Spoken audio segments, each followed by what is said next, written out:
Hi everyone, my name is Michaela. I am here today to show you everything that I brought with me on an 11-day hike doing the Tour du Mont Blanc. I have a whole video series on it that you can go watch if you're interested or would like to. I don't really know why you'd be watching this video if you weren't interested in hiking it. I wanted to do this video now. I literally just got back to my hotel from finishing the hike an hour and a half ago probably.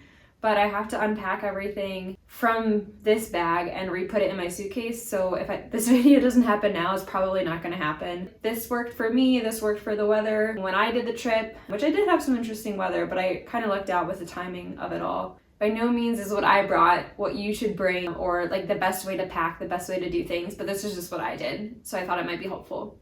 I did another similar video after my Isle Royale backpacking trip, which was my first backpacking trip. I've done a few backpacking trips since then. I've changed a few different things from that trip, tried to be as light as possible with the Tour du Mont Blanc because there is so much elevation gain and I'm just not that strong, so I knew that if I didn't have a light pack, I would be struggling. To get started, I brought a few different outfits, specifically 3. I'll show you the others once we get inside. I was debating between 2 outfits, so like daytime clothes outfits, evening clothes outfits, which is what I did in Isle Royale, but I ended up kind of having 3 because I wanted to bring shorts and rain pants. So these rain pants kind of doubled as a secondary outfit option. And then I also brought a tank top, a black tank top to wear kind of as a secondary top. I did do laundry once and then that kind of got rained out, actually twice. The first time got rained out, so it didn't really go very well. And then the second time I did in a hotel in Courmayeur, but it was pretty expensive. This is a hat that I bought in Chamonix when my luggage didn't arrive on time because I can't hike without a hat. And then I ended up just using this one on the hike instead of the one that I packed. This is something that I got. It's like a Patagonia pouch. What are these called? Fanny pack. It's something new for me, but I wanted something like this for this hike so that whenever I had to set my pack down, I would just always have this on me. I'd have it on me going to the bathroom, going into refuges. Some of the refuges along the TMB don't let you bring your bags in. You have to set them outside. So I didn't want to forget important things, so I kept my passport in here as well as occasionally my wallet and then my phone. These are my trekking poles, which I got specifically for this trip, but I did luckily have a chance to try them out on the Grand Canyon backpacking trip that I did, and I'm really glad that I had that opportunity to kind of test them out and get used to them. I remember on that trip I hated using them at first. It took me a while to figure out how to use them well. I definitely wouldn't have survived this trip without them. I would have fallen many times. I used these for my tent. I did put my name and phone number on them. The next thing that I brought with me were my shoes. They're Mizuno trail runners. I have really weird arches, and so the only shoes that I've ever been able to run in well are Mizunos. Interestingly, they don't sell the trail runner versions in the US, so I got them on a kind of sketchy Spanish website. They ended up coming over fine. I used them in Big Bend, Grand Canyon, and then here, and honestly they have seen better days. They may not be seeing too much more of the trail. I did put a little pink ribbon on them because I was worried someone would take these as well, but then shoes are pretty unique to, you know, each person, so I think that probably was not necessary. I didn't get any blisters. I thought I was getting some on the second or so day, but that was just my mind playing tricks on me. I'm also very glad that I put those in my carry-on because, again, if you watch my videos, you'll know I did not have my bag for the first 2 days of hiking the TMB, and it would have been quite a bummer to have to buy new hiking shoes here. So, moral of the story, pack as much as you can in your carry-on, which I didn't do, but at least I had my shoes. The next thing that I have that I just always keep clipped to the outside of my bag are my Tiva sandals. In the refuges, you aren't allowed to wear your hiking shoes in a lot of them, even in some of the ones that you just stop in for lunch. I also did put my name and phone number on this clip and then just clipped it to the outside of my bag so that if my bag somehow got lost and someone was kind enough to want to return it to me, they could. And some of the outside pockets here, let's see, I had sunscreen. You definitely need to bring some kind of sunscreen to apply frequently throughout the day. In these outside pockets, I only kept the sunscreen, my tripod, which I'm using right now to film this video, and then sometimes I put my wallet in there instead of having it in the little pouch. So I'll kind of start taking things apart. This is just the sleeping pad that I use the same one on Isle Royal, and it worked just fine here as well. It's not the most comfortable, but it gets the job done, and it was never so cold that this wasn't enough. Definitely appreciated having this. Again, super easy to kind of make into a little seat. So I talked about my pack that I have some in my Isle Royal video. It's the same pack that I had for that one. This is an Atom Packs. I think it's 65 liters. It's like the Atom Packs Plus.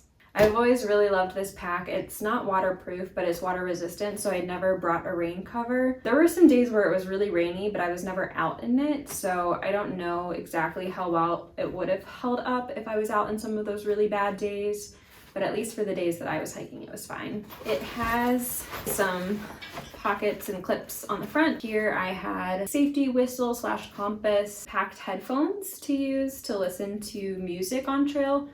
Interestingly, never used these. Was totally fine in terms of being entertained just by my own thoughts and what I was seeing. So happy to have these, but didn't really use them. Why is that pocket so wet? This is the Garmin InReach.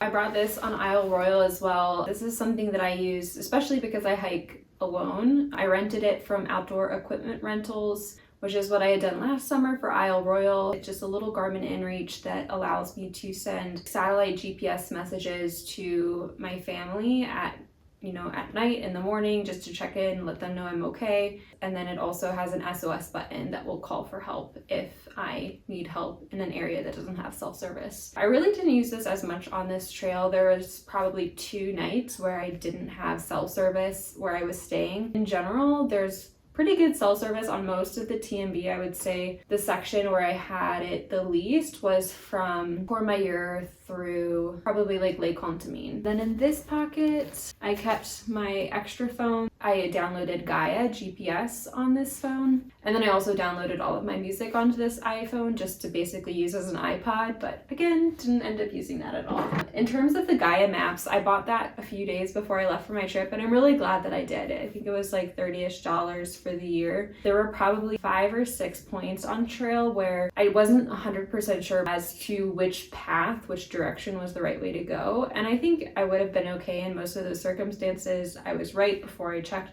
the Gaia GPS, but it was nice to have that safeguard so I wasn't hiking 3 miles in the wrong direction before realizing it was a different trail. This is my trusty green lightweight long sleeve shirt that I love hiking in because it offers protection from the sun while still keeping me cool. It has a hood, so that was helpful on some of the days where it was chillier. Love this so much. And here I had some things that I would want to be able to access without getting into my bag. I had some camp soap, which I did use for like laundry, and as well as like for myself when I was taking showers at some of the campsites. My pocket knife, hand sanitizer, and then I got these electrolyte things thinking that that might be healthy or good on trail. I never used them. That was probably an unnecessary purchase on my part. This water pouch, camelback type thing, was not something I'd planned to bring. So this was something that I had to get again when my luggage was delayed. I got this at one of the sporting goods stores in Chamonix, and I really enjoyed using it on my 2-day hikes that I did before my luggage arrived. So I decided to keep it. And honestly, so this is a 2-liter camelback, and I think I never was really at a point where I had used up all of this before I got to another water source. I think this is the last thing on the outside. So this is the other water bottle. This was one that I had bought before the trip, the Katadyn Be Free. Did use this I think probably 2 or 3 times just when I was passing a stream to fill up, and then it filters water. Alright, so now we're going to be getting into the inside of the bag. There's clamps on the side here. It's a roll top. One of the things that I kept more towards the top was food. Actually, that's not true. Towards the end of the trip, I kept food at the top because I had very little food. That is something that's interesting about this backpacking trip. I really didn't bring any camp stove, camp meals. I just kind of planned to buy the majority of my meals at refuges, supermarkets, restaurants along the way. And so really all I had was some dried mango, which I love to snack on, some granola bars, as well as some nuts, like a trail mix type thing as well. It was really nice not to have to worry about carrying a lot of that food weight for this trip because again, you are going up and down so frequently. Minimizing weight is important. Planning to eat out for almost every meal becomes fairly expensive. So that is kind of a trade-off that you take. These are my hiking shorts. I'd say I wore those most days, more often than not, and I kept them at the top of my bag just today because I figured I might want to change into them. Didn't end up happening, but just in case. This is my raincoat. This is something I've had for a while as well. It's my Patagonia rain jacket. I love this rain jacket. It did get some use on this hike, and I was very grateful to have it when it rained. Okay. The next thing is a new camping thing. This is my Z-Packs duplex tent, which I was super excited to get. It's a very expensive tent, but it's very light, especially compared to my prior tent. And more than just being light, it's like half the size. My prior tent was like if you took this and then put a second one next to it. So when you're doing that, you're taking up half of the pack just with your tent. So the Z-Packs duplex is a tent that uses trekking poles as the support system. I had a really great experience using it. I practiced pitching it at home before I came. I think it was definitely worth the investment for me in terms of having a lighter pack and more space in here. Next thing, also something that I normally keep further into my bag, but this is my hat. Even though it wasn't super cold most of the days when I was either hiking or sleeping, there were a few nights where it was pretty cold. There was actually a day where it had snowed over the Coles the day before I crossed over, which kind of blew my mind that there was fresh snow on the ground in July. A pretty cold night. I wear it pretty much every night that I'm camping because it keeps my head warm and kind of works as a pillow. The next thing that I have is a dry bag. I had 2 dry bags that I brought on this trip, and this yellow one I mostly used for my electronic things. So I was really only getting this out at nighttime for the most part. I had a portable charger, battery pack. I actually had 2 of these. This is the heavier one. The lighter one I'm using to charge my phone right now, and that one I actually kept on the outside of my bag in a little side pocket that I have up here. And then I had this little Infinity Lab charging thing. Words. Infinity Lab European adapter charger, and it has both a USB-C port as well as a USB port. This is just a copy of my passport in case I lost my passport, which I didn't, luckily.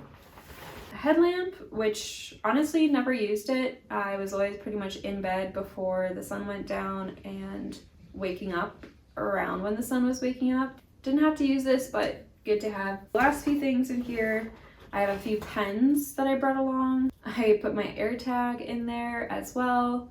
This AirTag was a lifesaver with the whole luggage delay situation, and so I figured it would be a good idea to just throw it into my pack in case my pack went missing. I would be able to track that down as well. And then a little, I love how tiny this cord is. It's the one that I use for my headlamp and InReach. The next dry bag is the one that I use for my toiletries. I brought face wipes that I use each night, Kleenex, which honestly I never used, toothbrush, toothpaste, earplugs, which I also never really used. I think just because I'm not in the habit of using them, there were definitely a few nights, especially in the refuge where someone was snoring, that these would have been helpful, but at that point, like I hadn't taken them out before bed, so I didn't want to get up in the middle of the night and rummage through my bag. I brought a comb. This was kind of a luxury item, I guess, but I brought a razor. I just knew it was going to drive me crazy if I went 11 days without using that. I brought some Advil. I only took Advil when I had a stress headache because of the whole luggage situation on day 2 of the TMB.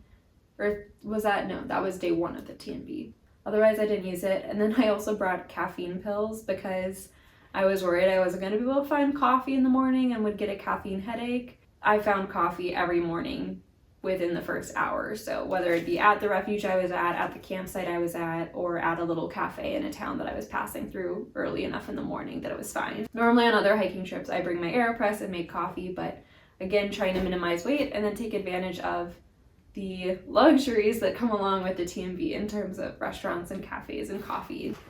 My glasses, some water purification tablets in case I ran into any issues, just being over prepared there, I guess. And then honestly, all that's left in here is just a million contacts, because I always want to have way more contacts than I think I'm going to need. If I didn't have contacts, I couldn't see because my glasses prescription is quite old. I have my medical kit. I have a blister care pack. I brought a rain poncho because, again, I was a little worried about not having an appropriate, proper rain cover for my pack, and I thought this might be handy if there was like a really, really rough storm where the raincoat wasn't cutting it and I was worried about the pack, and so that's just kind of a backup. Didn't need it. So with the Atom packs, you can order a plastic bag liner. So it's just like this, a giant heavy duty clear trash bag, and that's supposed to keep certain things in your pack dry. So even if the pack gets completely soaked, you have this plastic bag protecting those things that you want to stay dry. So for me, that was my clothes as well as my sleeping bag. This is my Patagonia puffer jacket. I've had it for a while. Love this so much. It's so lightweight, it's so warm, it's so comfortable. I used it either to wear if it was cold when I was camping or as a pillow.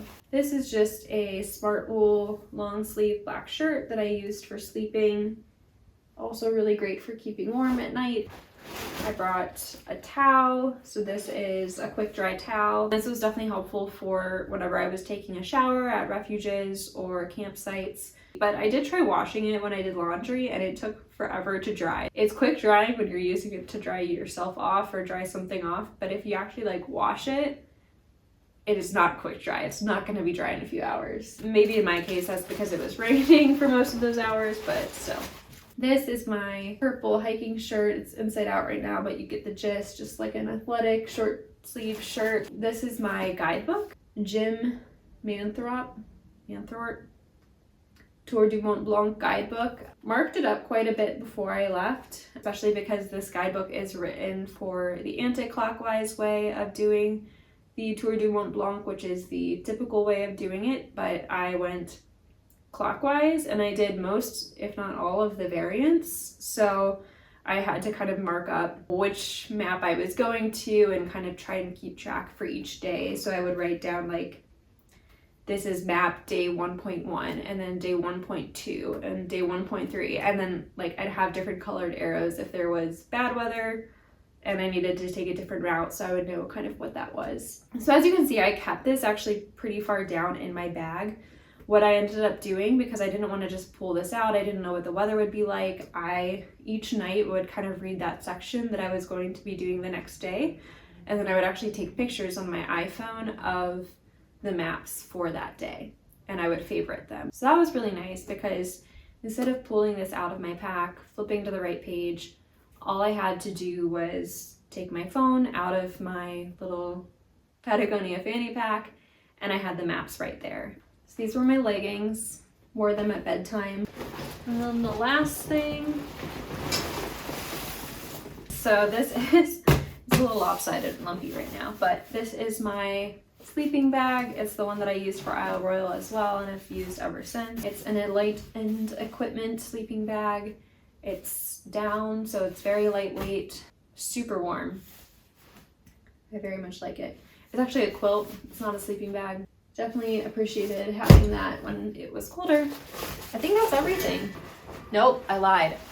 I forgot something actually really important. It's at the bottom because I knew I wasn't gonna need it after a few nights back, but this is a sleeping bag liner. That's really important for the TMB if you're ever staying at any of the refuges or mountain huts, because they will typically require that you have something like this. I don't think they're doing like all of their laundry every night, is kind of what I understood from it. So this is basically like a really thin layer of sheets that you can kind of set up on your bed in the refuge, and then you don't have to touch their linens. You're just touching kind of the inside of your sleeping bag liner. I use the Rab Silk Traveler sleeping bag liner.